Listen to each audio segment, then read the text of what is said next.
Les habitants du district de Musanze, nous sommes au nord du Rwanda, qui ont vécu pendant longtemps comme sans-abri, se déclarent ravis d'entamer 2022, habitant dans des habitations décentes, un don du gouvernement du Rwanda, comme nous le dit en détail Kassim Youssouf.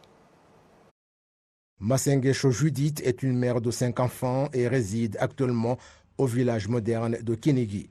Elle dit qu'elle a vécu pendant longtemps dans les forêts de la République démocratique du Congo parce qu'elle a été réfugiée à 10 ans et est rentrée au bercail à l'âge de 37 ans.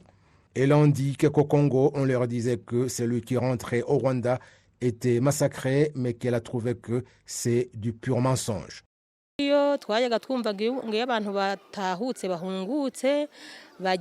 Quand on était là-bas, on nous disait que lorsque les gens rentraient, on les faisait passer à la radio et qu'après, on les massacrait.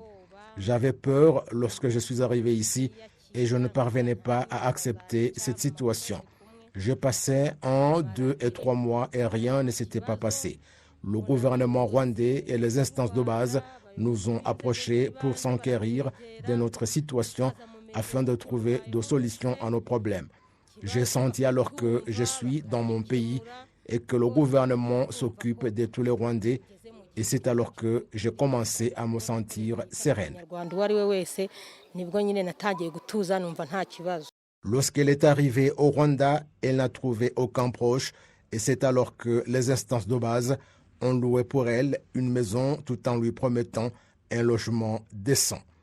Kankindi Philomène a également vécu dans la précarité dans une maison que sa congrégation religieuse louait pour elle.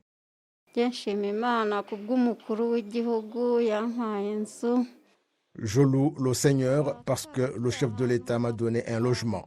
Là où nous vivions, c'était comme dans l'antre du lion avec tous les tracas de location, mais avec la prière, les membres de ma congrégation religieuse payaient les frais de location.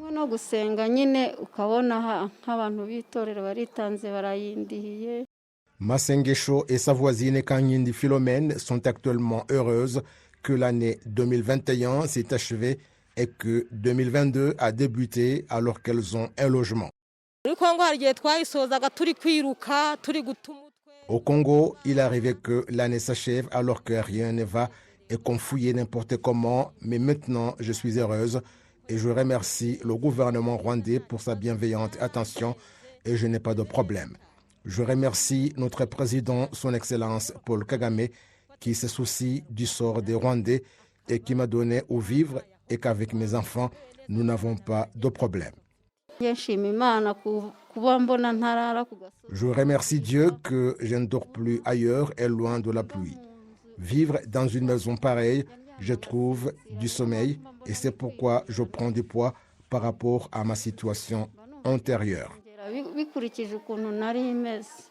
À différents moments, le président de la République, Paul Kagame, rappelle que le Rwanda est un pays d'espoir pour tous les Rwandais, message qu'il a notamment livré lors de la 27e célébration de la libération du Rwanda.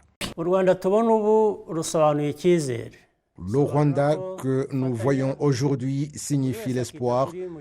Ça signifie que nous travaillons main dans la main et que chacun se soucie de l'autre. Le village moderne de Kinigi, inauguré aujourd'hui, tout comme d'autres projets en rapport avec le développement social mis en place par les forces rwandaises de défense, conjointement avec d'autres organes. Cela prouve la collaboration en tant que Rwandais et nous avons fait cela notre tradition. Je voudrais vous en remercier. Jusqu'à présent, au Rwanda, plus de 28 000 habitants ont bénéficié de logements, dont environ 120 villages modernes.